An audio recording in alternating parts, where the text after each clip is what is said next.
Okay, so hi my friends, nice to see you again. Hope you're doing great today. So let's say today I would like to share with you about week 3 in the course Foundation of Everyday Leadership.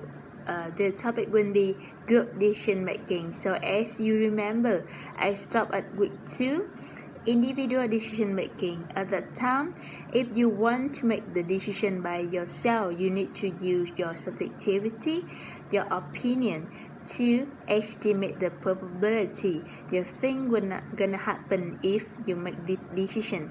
Okay, but let's say if you want to avoid the unbiased and make the more informed decision, you need to collect more people involved in the decision making process. So we can consider it as the group decision making, the topic that we're gonna talk about today.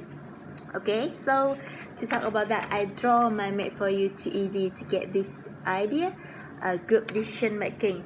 Okay, so before talking about that, I want to introduce you about the decision of the process loss. So what is the process loss? Process loss means that the group cannot take the advantage of the information of the perspective that the member bring to the group. So let's say this is the problem of the group decision making. Okay, so I present here. For the process loss, we would have the 3 key determinants. Okay, the first one will be composition problem, the second one will be participation problem, and the last one will be influence problem. And the third one, the idea 4, we will talk about the diversity, why diversity is very important in the group decision making. Okay, then let's start with the composition problem.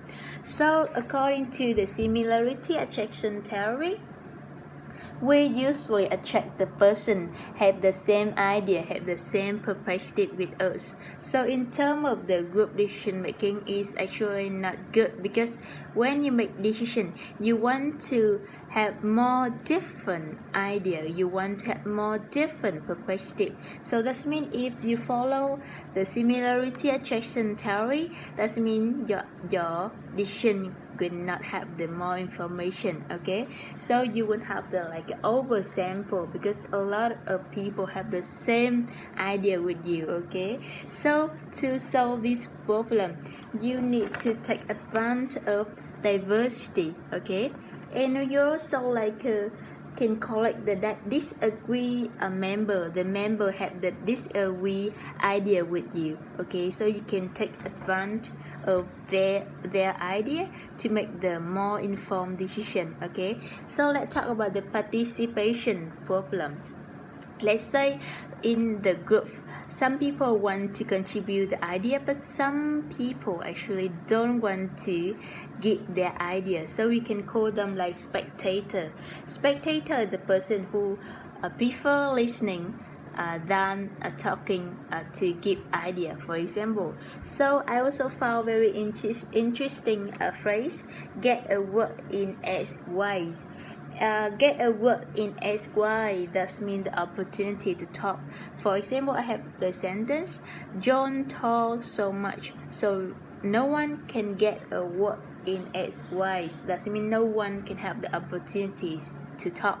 So let's say if you are in the large group, that means you actually don't have chance to say anything, because a lot of people give idea already. So that means this is also the problem in the participation when we make the group decision making. Okay, so for deal with this problem, we have some solutions. The first one, when we break the large group to the small group. So let's say if you have the large one, you can break to the small one. So let's say when you break to the small one, the chance to say, and they would increase the air time, increase the time that member can say, can talk in the group. Okay, and we also use the talking at the beginning of the meeting. Let's say in the beginning of the meeting, you should encourage people to talk, even just like introduce themselves or like talking with each other. So it will like encourage them to give more idea during the meeting. Okay, so The last one, you need to be vegan about the spectator. That means you need to aware about the person, like don't want to give ideas, so just like encourage them to talk more, to say more, to contribute the idea in the group. Okay, so this is the participation problem. Let's talk about the influence problem.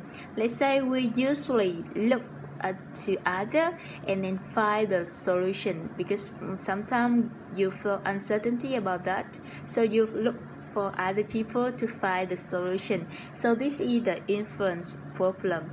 So let's say the solution for that is that you need to require member provide the information before listening others. So let's say at that time they can feel free to give the idea, so they will not follow other idea, they just give their own idea only. Okay, or maybe you can require them writing their idea before present to others. Okay, and also the group, you need to notice a vertical group. Vertical group, that means the group includes a different level of job. For example, like a staff, normal staff, supervisor, manager, for example. So for the vertical group, you should encourage the a lower position to say first. So that means they will not feel like a less comfortable when they have the disagree with their manager. Okay, so this is the influence problem. So I introduce you 3 key determinants of process loss in the group decision making. This is the first one, is the composition problem. Okay, the second one will be participation. Okay, and the last one will be influence. Okay, so let's talk about the diversity. Why diversity is very important in the group decision making. Okay, so why? Because we can consider diversity as a resource of experience, a resource of expertise, a resource of perspective. So when we collect different ideas, we can solve the very difficult problem. Okay, and how we can use diversity to more effective leader. Let's say when in the group have the different idea, the member have different perspective, you should acknowledge the difference. You should encourage them to give the different idea for the group, and you also make effort to bring different out, because as you know, sometimes if the member have different idea, they will feel afraid that their idea will different with other, and they will have the punishment or something like that. So let's say as the leader, we need to make effort to give them the chance and give them the make effort to bring the difference out. Okay, so this is the information that I want to share with you about today about the group decision making. So the key definition you should remember is the process loss. What is the process loss? And process loss include 3 key determinants: composition, participation problem, and also influence. And also you need to remember about the how diversity very important in the group decision making. Okay, so that's it for today. You can see 4 main area you should remember. So okay, so this is for today, week 3, group decision making. So I also draw this mind map in the online, so you can download this one if you cannot follow my mind map. Okay, so this is for today. We go 3 week already. First one will be head and heart of decision making. Second one is the week 2 is the individual decision making. Week 3 is the group decision making, and we gonna have the last week is the motivation in the course foundation of everyday leadership. So I gonna share with you about the motivation in the next video. So hope you enjoy this video, and thank you so much for listening to me, and see you in the next video. Goodbye.